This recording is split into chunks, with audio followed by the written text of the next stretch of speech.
Di sebuah hutan yang sepi, Mbok Sarni tinggal seorang diri. Karena kesepian, dia ingin sekali memiliki anak. Tiap hari dia tak bosan berdoa. Sampai suatu saat ada raksasa yang kebetulan lewat. Mendengar doanya, "Hei wanita tua, apakah kau sungguh menginginkan seorang anak?" Tanya raksasa dengan suara yang mengejutkan Mbok Sarni.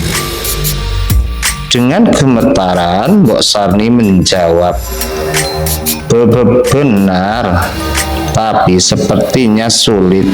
Aku sudah tua." Raksasa itu tertawa keras, hahaha, dan berkata bahwa dia akan mengabulkan keinginan Mbok Sarni. Tapi ada syaratnya. Nanti saat dia berusia 6 tahun, aku akan menjemputnya dan menyantapnya. Jadi, peliharalah dia baik-baik. Mbok Sarni tak punya pilihan, dia setuju. Raksasa lalu memberinya segenggam biji mentimun dan meminta Mbok Sarni untuk menanam. Beberapa bulan berlalu. Mbok Sarni memanen mentimunnya. Alangkah kagetnya dia saat menemukan seorang bayi perempuan cantik di dalam salah satu mentimun yang berwarna keemasan. Gendongnya bayi itu dan dinamainya Timun Mas. Tak terasa Timun Mas sudah berumur 6 tahun. Bum, bum, bum, terdengarlah langkah kaki raksasa. Dia berteriak-teriak di luar rumah Mbok Sarni, meminta agar Timun Mas diserahkan kepadanya. Kembalilah 2 tahun lagi, dia masih kecil dan kurus, pinta Mbok Sarni dengan resah. Raksasa itu marah, tetapi dia juga tak mau menyantap anak yang kurus. Baiklah, aku akan kembali 2 tahun lagi. Sepeninggal raksasa, Mbok Sarni terus berdoa agar ada jalan keluar untuk menyelamatkan Timun Mas. Hingga suatu hari Mbok Sarni dan Timun Mas bertemu dengan seorang petapa sakti yang melintas hutan. Mbok Sarni menceritakan masalahnya pada petapa itu. Sambil mengelus kepala Timun Mas, petapa itu berkata, "Jika raksasa itu datang, larilah dengan kencang. Terimalah 4 bungkusan ini dan lemparkan satu persatu saat kau lari." Timun Mas mengangguk. 2 tahun kemudian raksasa benar-benar datang. Saat melihatnya, Timun Mas pun segera melarikan diri. Raksasa itu marah dan segera mengejarnya. Timun Mas segera melaksanakan saran sang petapa. Dia membuka bungkusan pertama dan melemparkan isinya, yaitu biji mentimun ajaib. Biji-biji itu berubah menjadi ladang mentimun yang amat lebat buahnya. Langkah raksasa tertahan karena batang-batang pohon mentimun itu melilit tubuhnya. Namun tak lama kemudian raksasa berhasil lolos. Dia mengejar Timun Mas lagi. Timun Mas melemparkan isi bungkusan kedua, yaitu jarum. Jarum-jarum itu berubah menjadi pohon-pohon bambu yang tinggi dan berdaun lebat. Raksasa harus bekerja keras menerobos pohon-pohon bambu itu. Meski badannya terluka karena tergores batang-batang bambu, raksasa tak menyerah. Dia kembali mengejar Timun Mas. Dengan panik, Timun Mas melempar isi bungkusan ketiga, yaitu garam. Garam itu berubah menjadi lautan yang luas. Namun raksasa berhasil menyeberangi lautan itu. Meski tampak kelelahan, raksasa tak mau menyerah. Akhirnya Timun Mas melemparkan isi bungkusan keempat yang berisi terasi. Terasi itu lalu berubah menjadi lautan lumpur yang panas. Raksasa tak sempat menghentikan larinya. Dia pun terperosok ke dalam lumpur. Aduh, panas, panas, panas, teriaknya. Timun Mas terus berlari dan kembali ke rumahnya. Sejak saat itu, Mbok Sarni pun hidup tenang bersama Timun Mas. Raksasa itu tak pernah lagi datang mengganggu mereka, Mbok Sarni dan Timun Mas. Pada suatu hari, Serunting iri pada Arya Tebing, adik istrinya. Ladang milik Arya Tebing selalu subur, sedangkan ladangnya sendiri kering kerontang. Padahal letak ladang mereka bersebelahan. Lalu Serunting menaruh curiga kepada Arya Tebing berbuat curang padanya. Maka dia pun mengajak Arya Tebing berduel. Namun sayangnya Serunting kalah. Karena malu, dia pun pergi meninggalkan desanya dan menuju ke Gunung Siguntang. Di gunung itu, Serunting rajin bertapa dan berlatih ilmu bela diri. Suatu hari, ada bisikan gaib di telinganya. Maukah kau memiliki kesaktianku? Jika yang bertapalah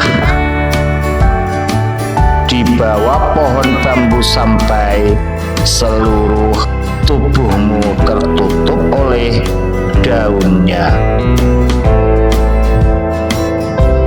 Serunting pun menurut, dan setelah 2 tahun bertapa, tubuhnya pun tertutup oleh daun bambu.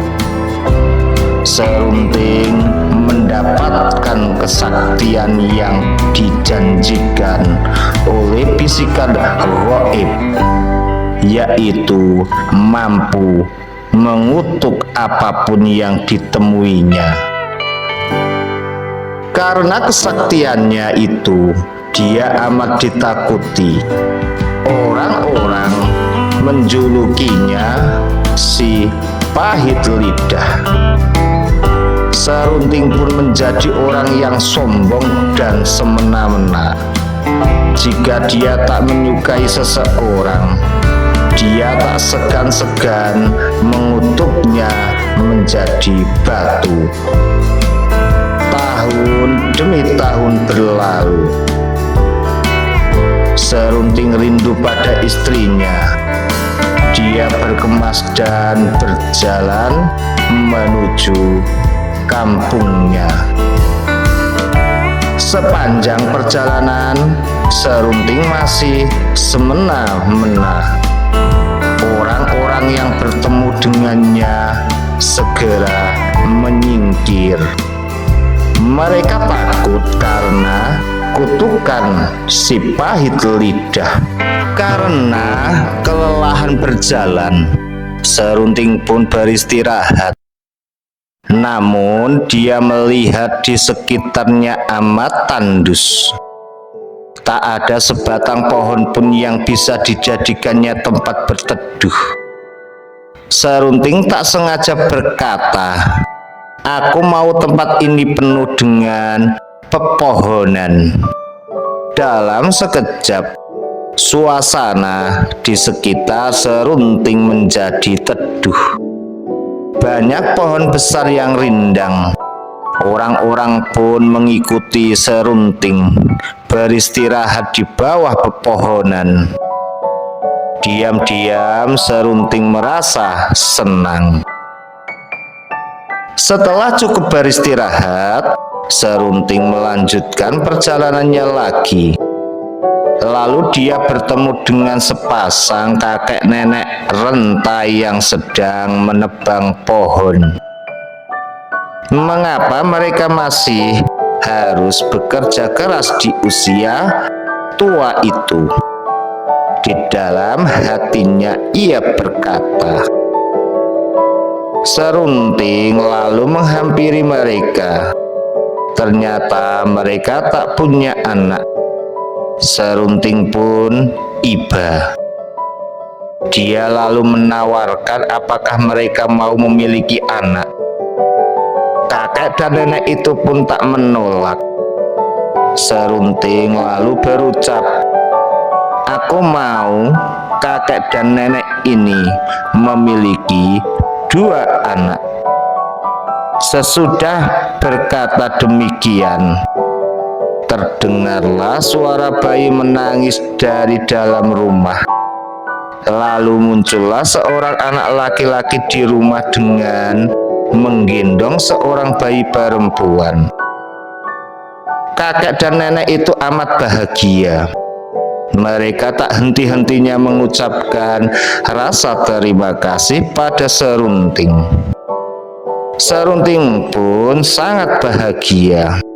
Dia menyadari betapa menyenangkan melihat orang-orang berbahagia daripada melihat mereka ketakutan. Serunting kemudian bertekad menggunakan kesaktiannya untuk hal-hal yang baik, bukan untuk mencelakai orang-orang. Sebelum menyimak ceritanya, klik tombol subscribe, like, comment, and share. Yuk simak ceritanya Legenda Rawapening. Pada zaman dahulu, hiduplah seorang anak yang mempunyai kesaktian. Kesaktiannya ini membuat seorang penyihir jahat iri padanya. Penyihir jahat menyihir anak tersebut sehingga tubuhnya penuh dengan luka dan bau yang sangat menyengat. Luka-luka baru akan muncul begitu luka lama mulai kering. Keadaan kondisi tubuhnya itu tidak ada seorang pun yang mau berhubungan dengannya. Jangankan bertegur sapa, berdekatan saja orang tidak mau. Mereka takut tertular dengan penyakit anak tersebut. Pada suatu hari, anak ini bermimpi ada seorang perempuan tua yang dapat menyembuhkan penyakitnya. Lalu anak tersebut pun berkelana mencari perempuan tua yang ada dalam mimpinya. Setiap kampung yang ia datangi, ia selalu ditolak oleh penduduk. Mereka merasa jijik dan mengusir anak itu. Pada suatu hari, akhirnya sampailah ia di sebuah kampung yang sebagian besar penduduknya adalah orang-orang yang amat sombong. Tidak banyak orang yang miskin di desa tersebut. Mereka akan diusir atau dibuat tidak nyaman kalau tinggal di kampung tersebut. Hal ini sungguh mengusik hati anak kecil. Pada sebuah pesta yang diselenggarakan di kampungnya, anak kecil ini berhasil masuk. Namun orang-orang segera mengusirnya dan mencaci makinya. Ia langsung diseret keluar. Pada saat terseret, ia berpesan kepada orang-orang itu supaya lebih memperhatikan orang tak punya atau orang miskin. Mendengar kata-kata anak tersebut, beberapa orang makin marah dan murka. Bahkan orang-orang yang sangat sombong dan kaya itu pun meludahinya sambil berkata, "Dasar anak setan, anak buruk rupa, tubuhmu sangat menjijikkan." Anak itu merasa terluka dengan perlakuan orang-orang tersebut. Lalu ia menancapkan sebuah lidi di tanah dan berkata, "Tak ada satupun yang bisa mencabut lidi ini dari tanah. Hanya aku yang bisa melakukannya." Anak kecil pun berbicara kepada warga-warga yang sombong. Kemudian orang-orang meragukan ucapan anak tersebut. Mereka pun mencoba mencabut lidi tersebut. Namun tak seorang pun dapat melakukannya. Dalam beberapa hari, lidi itu tak bisa tercabut.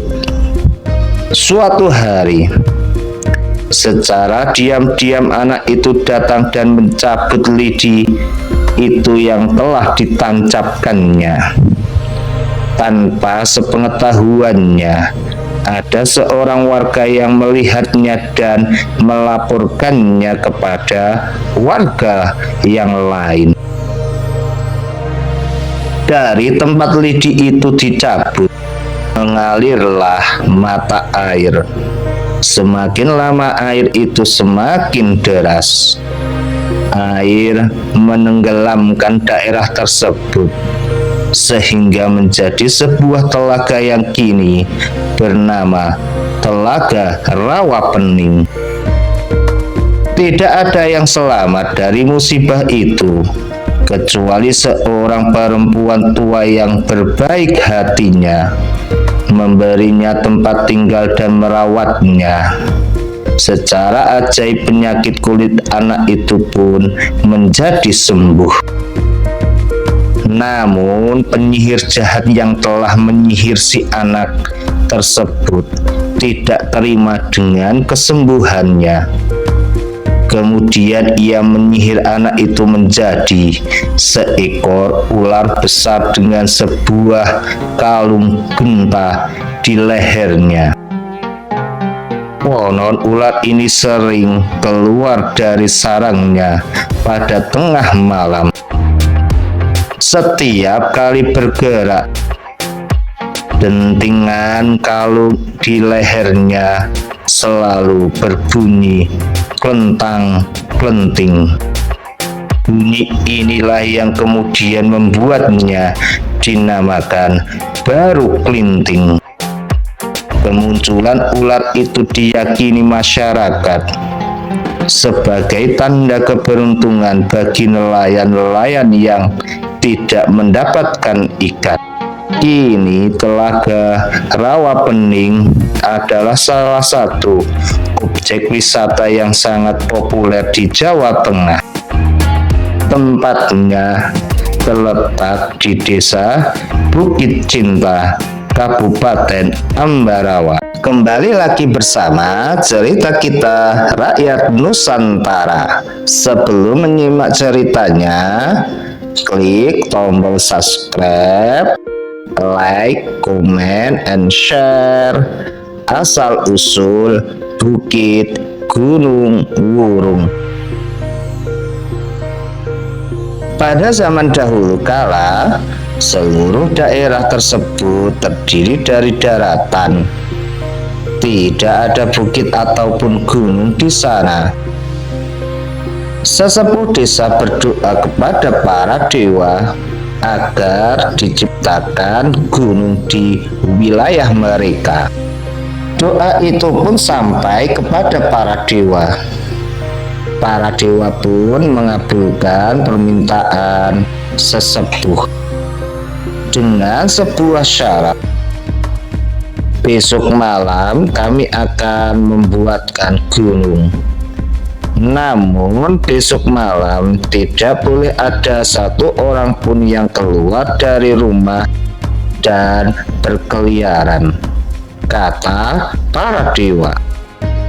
Kemudian para sesepuh meminta warganya agar tidak keluar dari rumah besok malam. Pada keesokan harinya, seluruh warga masuk ke dalam rumah mereka masing-masing dan mengunci pintu. Ketika hari mulai senja, para dewa turun dari kayangan, mulai membuat sebuah gunung. Mereka bekerja tanpa suara. Diawali dengan memasang tiang-tiang pancang dan mulai menimbuninya dengan tanah. Ketika pagi menjelang, pembuatan gunung hampir selesai. Tinggal membentuk puncak gunungnya saja. Ketika para dewa sibuk bekerja, tiba-tiba muncul seorang gadis yang berjalan ke arah sungai untuk mencuci beras.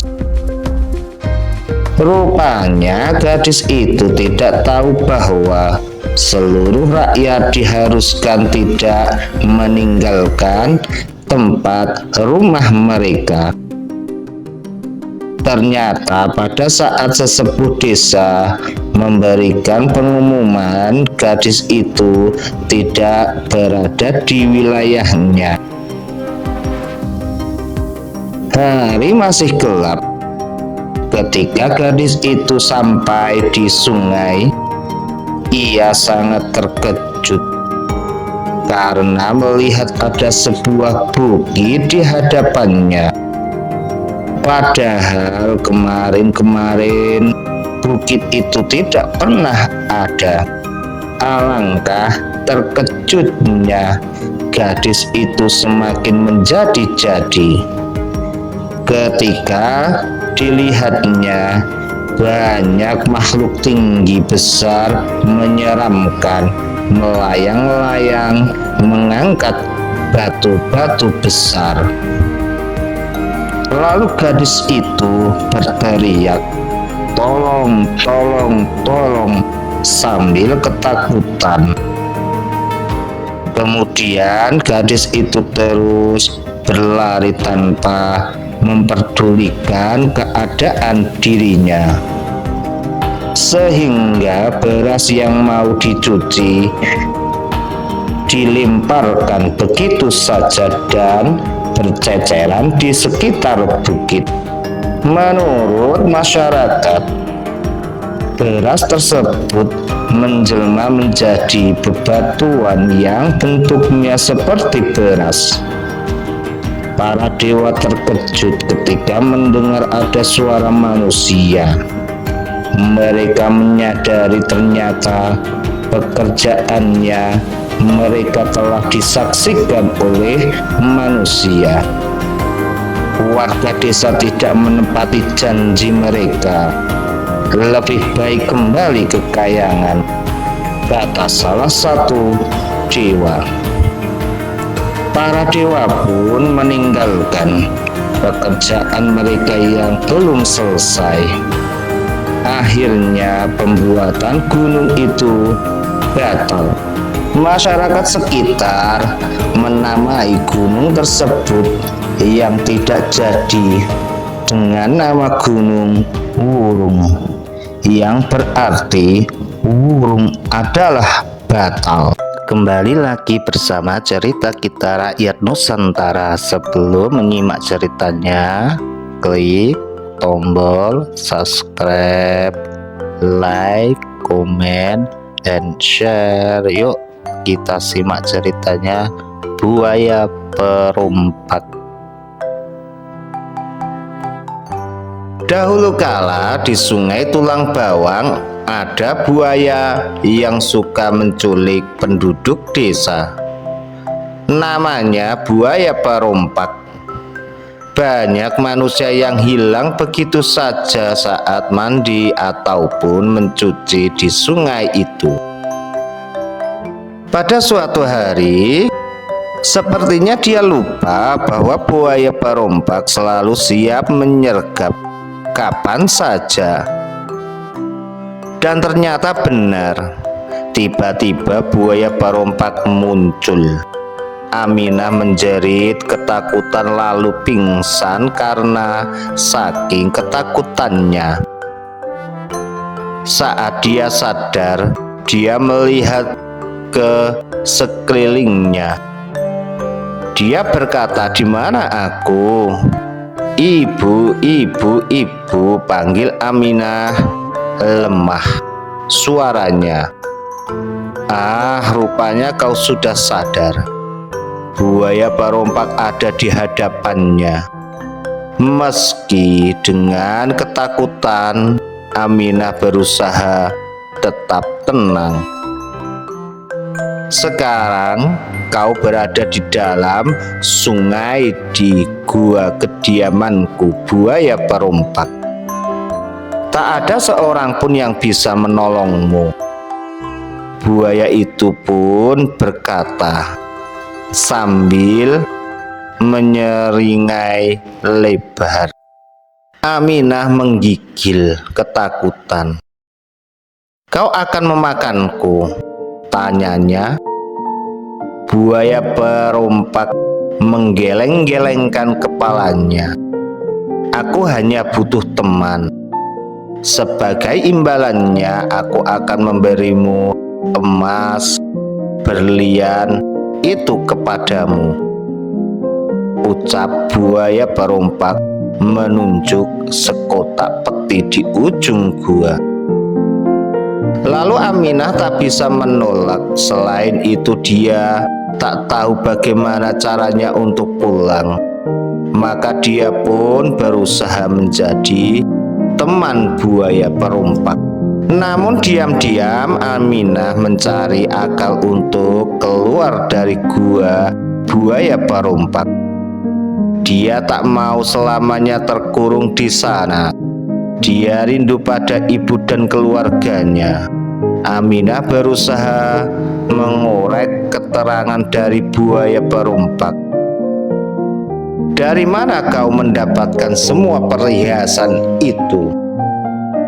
"Semuanya bagus," kata Aminah berpura-pura mengagumi sebuah kalung mutiara.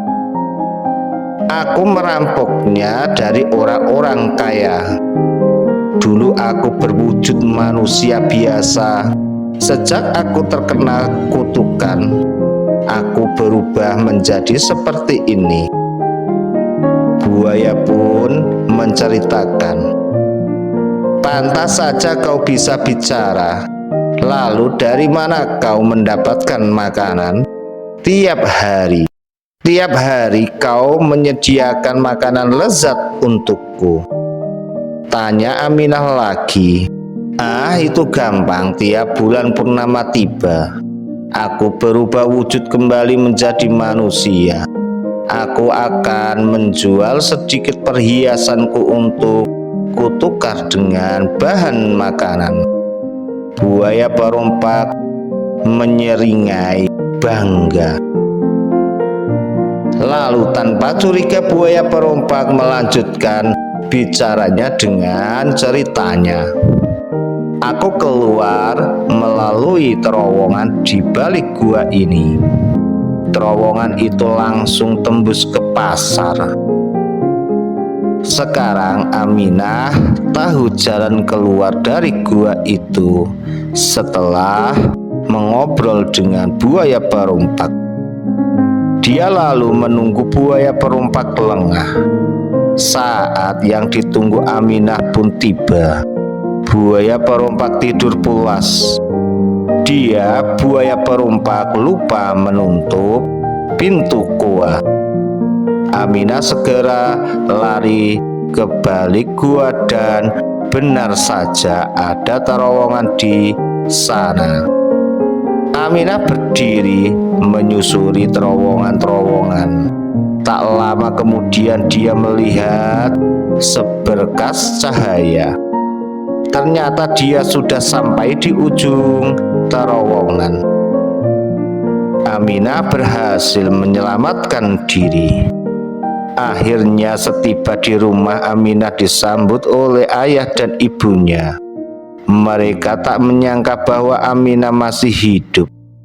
Kisah Aminah semakin mengingatkan penduduk desa agar berhati-hati jika mencuci di sungai Tulang Bawang.